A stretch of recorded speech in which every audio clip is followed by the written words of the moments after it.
Ça commence à sentir l'austérité au Québec. Ça sent de plus en plus l'austérité. Et ça, c'est une odeur que les Québécois et les Québécoises n'aiment pas. On l'a vu la semaine dernière avec la démission de Yuri Chassin.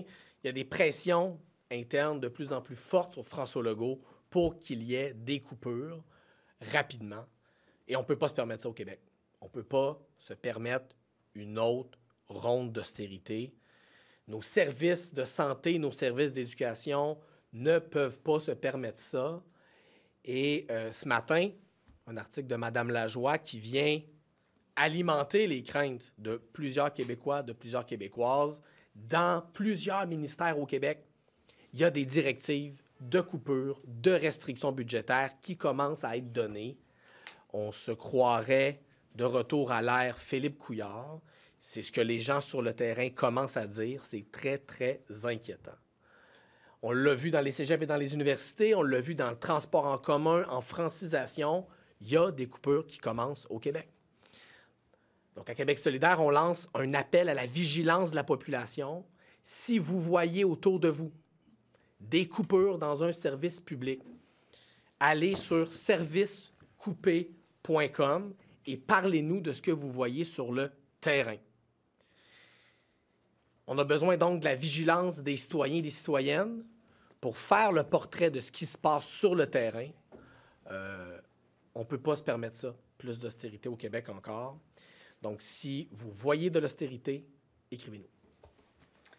Merci, Gabriel. Effectivement, les gens nous demandent souvent ce qu'ils peuvent faire pour nous aider dans notre travail de parti d'opposition ici à l'Assemblée nationale. La meilleure façon de nous aider, c'est de nous transmettre de l'information sur ce qui se passe sur le terrain, ce que vous voyez comme usagers des services, comme employés du secteur public. On veut le savoir parce que François Legault ne fera pas de communiqué de presse pour annoncer les coupures. Il n'y a pas le courage politique de faire ça puis de dire la vérité aux Québécois sur les décisions qu'ils sont en train de prendre par en arrière.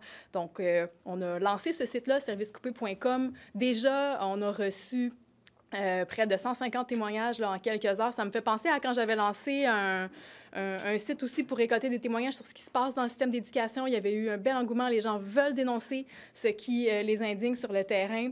Des témoignages qui parlent, par exemple, de postes qui ne sont pas remplacés en santé, de diminution de transport en commun. Donc, on va être très à l'affût de tout ça. On invite vraiment les citoyens et citoyennes à être à l'affût et à nous signaler ce qui se passe sur servicecoupé.com. On ne laissera pas la CAQ ramener l'austérité. On n'a même pas réussi encore à se rétablir au Québec de l'austérité libérale. On ne peut pas commencer des nouvelles vagues d'austérité. On fait quoi avec le déficit? D'abord, le déficit, il a été créé par les mauvaises décisions de François Legault.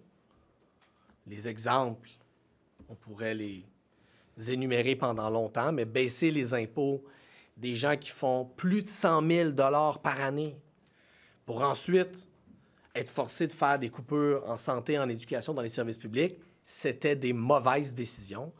Nous, le rôle qu'on va se donner ici à l'Assemblée nationale, c'est d'être les chiens de garde de l'austérité. Les Québécois, les Québécoises, ils n'en veulent pas et ils ont besoin d'un parti qui s'occupe de ça.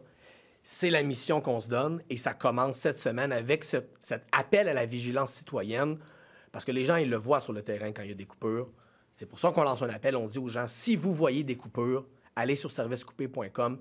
Ça peut être fait de manière anonyme si vous voulez, mais on a besoin de la vigilance des gens sur le terrain.